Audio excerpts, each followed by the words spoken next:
I'm very, wow.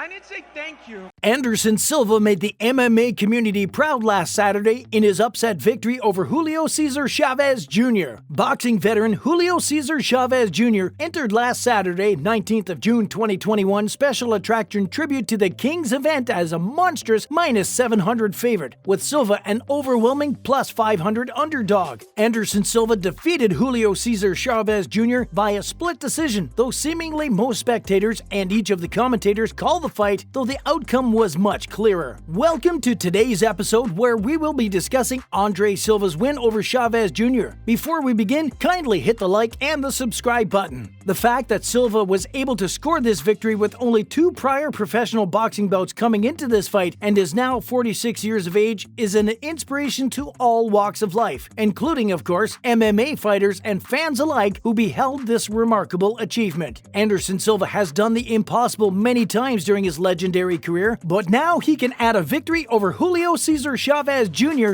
to his long list of accomplishments in combat sports. On Saturday night in Mexico, the 46-year-old former UFC champion put on the performance of a lifetime as he dominated Chavez Jr. for the better part of all 8 rounds in the co-main event for the Tribute to the Kings pay-per-view. When the fight was over, there was no doubt Silva had done more than enough to win. Although the judges returned with a puzzling split decision on the scorecards, 2 judges gave Silva the fight with 77 to 75 scores, with the 3rd official handing the same score to Chavez Jr. Regardless of the scoring, Silva still walked away victorious as he celebrated with his son and his father by his side. "I feel so happy," Silva said afterward. "I need to say thank you because my coach worked with me a lot. I need this because I love fighting, and boxing has been my dream for many, many years, and I need to prove my respect for boxing. I can't come in here and not do my best." In a moment in time when MMA is seemingly taking losses to YouTubers on a monthly basis, only the Spider could have shown up for his big boxing paycheck as a near 5-1 underdog, then showed out as well. It's remarkable. At age 46, as a neophyte boxer who hadn't laced up his 10-ounce gloves in nearly 16 years, Silva outboxed the 35-year-old with 60 bouts of boxing experience on Saturday night. And what's even more impressive, he made it look easy. Silva was faster, smarter, and altogether twice the fighter Julio Cesar Chavez Jr. was throughout their 8-round tilt. The former UFC middleweight king has been calling for his opportunity to transition to the sweet science for more than a decade. Once he finally did, he treated an ex-champion like an old man Stephen Bonnar. No one else but the Spider could have made us feel like this. Silva never got his storybook ending in MMA, but what he accomplished last weekend was somehow even better. He'd pleaded for this chance for years. From the moment he smashed through Rich Franklin and announced himself as the best middleweight the MMA world has ever seen, Silva swore up and down that a boxing match against Roy Jones Jr. was his dream fight. That's never changed, and you could tell what this past week meant to him. Silva was damn near giddy in every interview he did. The artificial walls that always trapped him within the UFC had finally been torn down, and Silva celebrated with a throwback of a lifetime. He stayed long with his jab, he played defense with his shoulder roll, he moved with the swiftness of a man a decade his junior, and his sneaky uppercut found a home time and time again. Most of all, he bullied Chavez at his own game, and he had the time of his life while doing it. The old joy we used to see from Silva, the exuberance to just be out there thriving in the heat of a gunfight, that was back once again. How can you not love it? No one deserved this more. Sure, Chavez Jr. was already a disappointment to the boxing world, but the greatest middleweight of all time has now authored the best win for an MMA fighter in the squared circle in the absurdist boxing versus MMA era, and probably earned himself future millions in the rings with the doors that just flung open to him. Long live the Spider. Maybe now he lands the Jones Jr. fight he's dreamt about since his golden days. Despite the odds against him, Silva didn't show any nerve stepping into a professional boxing match for the first time in more than a decade. Silva stayed active on the outside, moving around the ring and jumping in for the occasional shot. In return, Chavez Jr. showcased good defense as he walked down Silva with his best punch in the opening round, coming with a stiff left that snapped the Brazilian's head back. Always known for his head movement and defense, Silva was elusive as he started to get more comfortable in the ring, flicking out his jab, then launching power punches in succession with Chavez Jr. in retreat. Late in the third round, Chavez Jr. walked Silva into the corner when he started digging into the body with a series of shots, but the former UFC champion was inviting him to throw even more as he smiled after the bell rang. Possibly after taking what he believed were Chavez Jr.'s best punches, Silva was brimming with confidence as he went on the attack, unleashing combinations in succession, including a few powerful uppercuts that were giving the former WBC champion problems. It appeared that Chavez Jr. was getting tired and frustrated, only uncorking a right hand as his best weapon in order to back Silva off. That didn't seem to deter crafty Silva, who just kept stepping into his punches, and he began finding a home for a right jab that was constantly catching Chavez Jr. off guard. As the action faded late into the night, Silva was even more active with his punches as he took full advantage of Chavez Jr. slowing down and trying to catch his breath. Silva even managed to open a cut under Chavez Jr.'s right eye, and he was getting desperate with time running out. A plea from his coaches brought Chavez Jr. to the center of the ring to start the final round after recognizing that he probably needed a knockout to win. While there was more urgency, Silva was still absorbing his best punches and then coming back with hard shots of his own. When the final bell sounded, Silva threw his hands up in victory, confident that he had just pulled off a massive upset by beating a nearly 60-fight veteran in only his third professional boxing match. Of course, Chavez Jr. disagreed with the outcome, but it was hard to argue with the result given the damage he took over 8 rounds, especially compared to Silva. It could have been a draw, Chavez Jr. said. I failed to throw more punches. He didn't really do much damage, but it was enough for a draw. Prior to the event, Silva wasn't ready to commit to any future fights as he was solely focused on his battle with Chavez Jr. Now, with a win added to his boxing record, Silva seems to be keeping his options as the ageless wonder continues to amaze. Now, I'm going back home. My son has a fight very soon, Silva said. I will go back to help my team, and maybe I'll fight very soon. What does this mean for Chavez Jr.? For all his skill and athleticism, Chavez has frequently hampered himself over the years due to his bad behavior. This is not the first time he's failed to make weight in time for a fight. Unfortunately, going over on the scales is far from the worst thing Chavez has done. The 35-year-old has often shown a lack of commitment and discipline when it comes to training. In turn, the once prodigious Chavez has several losses in recent years. Worse still, he's exhibited a dreadful habit of asking out of fights. The first instance of this came in his 2015 fight with Anderson Silva, when he quit the bout after 9 rounds. Even more infamous was his 5th round forfeit against Daniel Jacobs in 2019, citing a mid-fight injury. Chavez was mercilessly booed and even pelted with rubbish and beer by the furious crowd. Chavez's technical decision loss to Mario Abel Cesares last year continued this trend. Chavez packed it in during the 6th round on account of a nasty cut he sustained during the fight. To the question of, how much cash can you milk out of your legendary father's name? The answer should forever be, ask Julio Cesar Chavez Jr. How surprising is this result? In a fighting career spanning 24 years, Silva has only fought in boxing twice before this. The first, in May of 1998, was a first-round corner stoppage loss to Osmar Luis Teixeira. The second, in August of 2005, was a second-round KO against Julio Cesar de Jesus. Silva's performances were unexceptional and nowhere near the level of quality he displayed throughout his MMA career. Anderson Silva's earlier martial arts training was focused on forms such as Muay Thai, Capoeira, and Taekwondo. While this combination allowed Silva to be light on his feet and deadly with his kicks, none of it prepared him for the sweet science of boxing. By the time he did add boxing to his repertoire, Silva was already an MMA fighter with instincts and strategies better suited to the octagon. While his jab can be deadly and his counter-striking exceptional, Silva's instincts and muscle memory will still likely be fine-tuned to MMA. Chavez, meanwhile, has spent his whole life boxing and has never had to worry about kicks, ground games, or submissions. His instincts and movements in the ring are exclusively tailored to pugilism. Silva has longed to participate in a boxing match, and he took that discipline of MMA so seriously during the height of his career. That's what helped him make the sport's former pound-for-pound king and long-reigning middleweight champion. He could kick, ask Vitor Belfort, expose you on the canvas, ask Chael Sonnen, and he has hands. Silva celebrating featuring a visit from Canelo was validation for his long-denied interest in the sweet science. That's a wrap, guys. Let me know what you think of the bout between Silva and Chavez Jr. in the comment section. Don't forget to hit the like and subscribe buttons. Have a wonderful day.